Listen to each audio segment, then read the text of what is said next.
Hello अस्सलाम वालेकुम guys, welcome back to my YouTube channel. आज की वीडियो में मैं आपको बताऊंगा कतर के मौजूदा हालात से मुतालिक।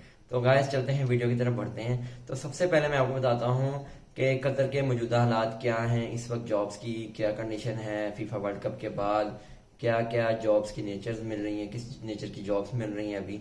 ठीक है, तो गाइस सबसे पहले बताऊं आपको कि फीफा वर्ल्ड कप जैसा कि आपको पता है कि 18 दिसंबर 2022 को खत्म हो गया था। तो कुछ र्यूमर्स उड़ रहे हैं कि जी कतर में जॉब्स नहीं है, फीफा तक ही कतर ने चलना था, उसके बाद जॉब्स नहीं है कतर में, अब कुछ भी नहीं है, कोई काम नहीं है। तो गाइस मैं इसके मुताबिक आपको बताता हूँ। तो ये है कि कतर में जॉब्स हैं या नहीं है। पहला सवाल तो ये है। कतर में फीफा वर्ल्ड कप से रिलेटेड जो प्रोजेक्ट्स थे, जाहिर बात है जो फीफा वर्ल्ड कप के लिए बनाए गए थे, जिनको स्टार्ट किया गया था, जाहिर बात वो खत्म हो गए थे। उसकी वजह से जो लोग कतर में थे वो वापस चले गए हैं। ठीक है, तो वो जो प्रोजेक्ट्स फीफा वर्ल्ड कप के थे वो बंद कर दिए गए। बट ऐसा नहीं है कि मुल्क बंद हो गया है, या जो सड़कें बनानी है, जो बिल्डिंग्स बनानी है, जो उन्होंने प्रोजेक्ट्स मजीद आगे बनाने हैं वो बंद कर दिए, ऐसा नहीं है। हाँ, ऐसा है कि अभी जो मौजूदा हालात में ऐसा है कि जो फीफा वर्ल्ड कप के जो प्रोजेक्ट्स बनाए थे उनको वो डिसमेंटल कर रहे हैं। जिन प्रोजेक्ट्स को उन्हें डिसमेंटल करना था तो वो 1-2 महीने लगेंगे उन प्रोजेक्ट्स को डिसमेंटल करने के लिए। अच्छा गाइस, अब इसके अलावा जॉब्स की नेचर जो ऑफिस में जॉब्स हैं वो रूटीन वाइज हैं। ठीक है, पहले ये था कतर की वजह से, फीफा वर्ल्ड कप की वजह से अवाम ज्यादा आ गई थी। तो जैसे FMCG की फैक्ट्रीज हैं, फास्ट मूविंग कंज्यूमर गुड्स की फैक्ट्रीज, जैसे वाटर कंपनीज होगी, वाटर कंजम्पशन बढ़ गई थी। ठीक है, लोग ज्यादा आए थे तो वो ज्यादा बंदों को रखा गया था उनकी तरफ से। ठीक है, ऐसे जो कैटरिंग की कंपनीज हैं तो उन्होंने 2-3-4 माह के लिए बंदों को हायर किया था इसी के लिए कि ज्यादा लेबर आनी है। ठीक है, इसी तरह कुछ मिनी प्रोजेक्ट स्टार्ट किए गए थे उसके लिए।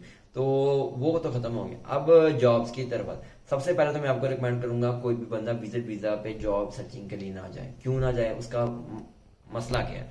अब जब आप विजिट वीजा पे जाते हैं ना, विजिट वीजा पे ये मसला आता है कि ना, विजिट वीजा पे जब आप जाते हैं तो विजिट वीजा ऑलमोस्ट 30 डेज का होता है। तो विजिट वीजा जो है ना वो वर्क वीजा पे ट्रांसफरेबल नहीं होता, ट्रांसफर नहीं करवा सकते आप वर्क वीजा पे। तो जब आप ट्रांसफर नहीं करा सकते तो आपका विजिट वीजा पे जाना फायदा ही नहीं है। ठीक है, 100%। ठीक है, तो आपने अब क्या करना है कि विजिट वीजा पे जाके आप जॉब नहीं सर्च कर सकते। हाँ, वैसे आप जाएं, कतर एक अमन प्रस्त मुल्क है, वहाँ पे अमन है, वहाँ पे आप जाएं, वैसे विजिट्स करें, काफ़ी अच्छी बिल्डिंग्स हैं, काफ़ी खूबसूरती है, वो आप अगर देखना चाहते हैं तो लाजमी जाएं।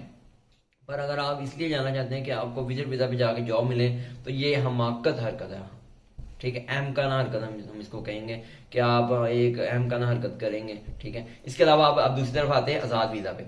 आज़ाद वीज़ा पे आप, पहले तो मैं आपको बताऊंगा कि क्या प्राइस होती है आज़ाद वीज़ा की। आज़ाद वीज़ा की प्राइस चलती है 6,000 रियाल, 7,000 रियाल, 8,000 रियाल, 9,000 रियाल, 10,000 रियाल, ये ऐसे डिफरेंट प्राइसेस हैं।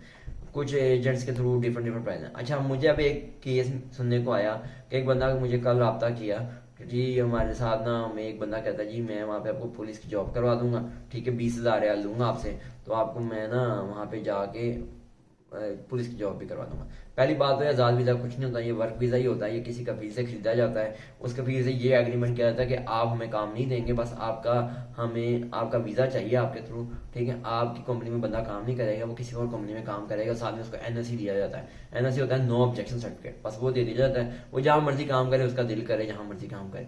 ID रिन्यूअल्स हर साल ना उसने खुद ही करनी होती है अपने खर्चे पे। ठीक है, उसके 1200-1500 रियाल लगते हैं, वो ID उसने खुद रिन्यूअल करनी होती है। ये सब एग्रीमेंट पे साइन किया जाता है, फिर उसको एक आज़ाद वीज़ा का नाम दे दिया जाता है जो कि आज़ाद वीज़ा नहीं होता।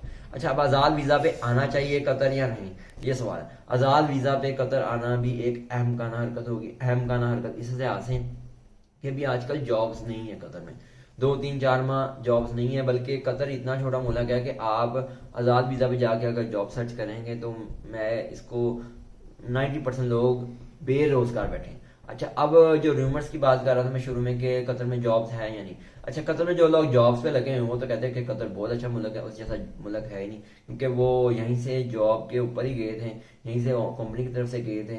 ठीक है, उनकी जॉब्स लग गई थी। अब वो लोग जो आज़ाद वीज़ा पे जाके वहां पे बैठे हैं, ठीक है, उनको 6-6 7 7 माह हो गए हैं, बेरोजगार हैं, वो कहते हैं कतर के हालात नहीं ठीक। अब आप समझें कि कतर के हालात किन लोगों के लिए नहीं ठीक, उन लोगों के लिए ठीक जो आज़ाद वीज़ा पे जा रहे हैं। उन लोगों के लिए ठीक है जिनको यहाँ से कंपनीज बुला रही है, डेफिनेटली उनको जॉब्स हैं, उनके पास पैसा है, हर चीज़ है। अच्छा, अब आज़ाद वीज़ा किन लोगों को लेना चाहिए, रिस्क लेना है अगर आपको जॉब यहाँ पे बिल्कुल नहीं मिल रही, तो आज़ाद वीज़ा वो लोग लें जिनके रिलेटिव्स वहां पे रहते हैं, या कोई दोस्त अहबाब इतने गहरे हैं कि वो उनकी अकोमोडेशन का और खाने पीने का खर्चा उठा सकते हैं। कि उनको ये ना हो गया यार 2-4 महीने हो गए मुझे जॉब नहीं मिल रही, उल्टा मुझे पाकिस्तान से पैसे मंगवा के या इंडिया से मंगवा के या श्रीलंका से मंगवा के या बांग्लादेश से मंगवा के मुझे यहाँ पे बैठ के खाना पड़ रहा है। तो वो लोग तो हरगिज ना जाएं, ठीक है। अगर आपके रिश्तेदार, आपके दोस्त है, बाप हैं जो आपका खर्चा पानी उठा सकते हैं, आपके रहन सहन का वहाँ पे इंतजाम है फ्री ऑफ कॉस्ट, फिर आप चले जाएं आज़ाद वीज़ा पे। फिर आप लग के आपको जॉब मिल जाएगी। आज़ाद वीज़ा पे जॉब मिलना आजकल मुश्किल है, मैं आपको फिर बता रहा हूँ, ठीक है। तो गाइस मेरा मकसद होता है मेरी वीडियोस बनाने का कि जो लोग बेचारे गरीब हैं, जो लोग अपने मुल्क में उनके पास रोजगार नहीं है, वो बाहर जाते हैं दूसरे मुल्क में। जाहिर बात है जो लोग बाहर जाते हैं वो मजबूरी के तहत ही जाते हैं, शौक से तो कोई परदेश नहीं काटता, ठीक है। परदेश यहाँ तो उनकी फैमिली वहां पे रहती है, वो लोग यहाँ पे अकेले रह रहे हैं अपने मुल्क में, तो वो परदेश जाएंगे जी अपनी फैमिली के पास, ठीक है। बाकी कोई परदेश शौक से नहीं काटता, पैसे के लिए काटता है। तो अगर आप वहां पे जाके बेरोजगार ही बैठना है तो उससे बेहतर है यहाँ पे बेरोजगार बैठ जाएं, और आपने इतने पैसे लगा के जाना है, ठीक है, तो वो जाया है, ठीक है। आप लोन लेके जाएं ऐसे, ये अहमकाना हरकत है।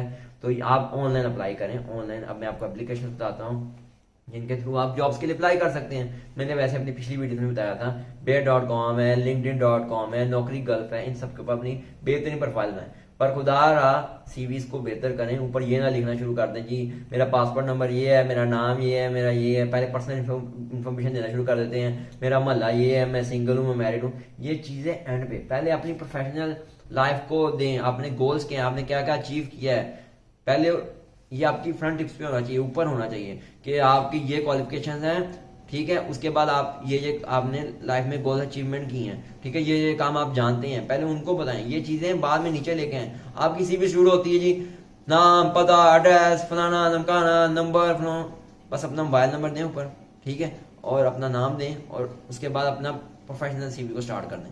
ये बाकी मैरिड है, अनमैरिड है, ये चीजें एंड पे लाएं। फादर नेम क्या है, फलाना क्या है, सीएनएस नंबर क्या है, ये नीचे लाएं, पासपोर्ट नंबर, सब कुछ एंड पे अपनी सीवीज की डिटेल्स दें। अगर पर्सनल इन्फॉर्मेशन आप देना चाहते हैं तो एंड पे दें, शुरू में ना शुरू कर दें। First impact is the last impact.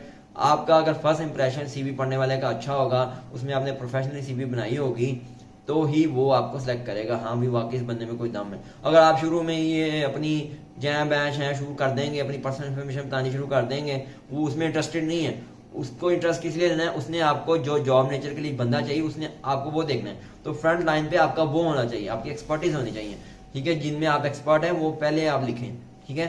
तो उम्मीद करता हूँ आप लोगों को समझ आ गई होगी। मजीद जानने के लिए हमारा नंबर डिस्क्रिप्शन में दिया गया है। हमारे चैनल को आप लाइक करें, सब्सक्राइब करें, और कोई भी सवाल है तो आप हमसे पूछ सकते हैं। उम्मीद करता हूँ आज की वीडियो आपको पसंद आई होगी। अस्सलाम वालेकुम वरहमतुल्लाहि वबरकातुहू।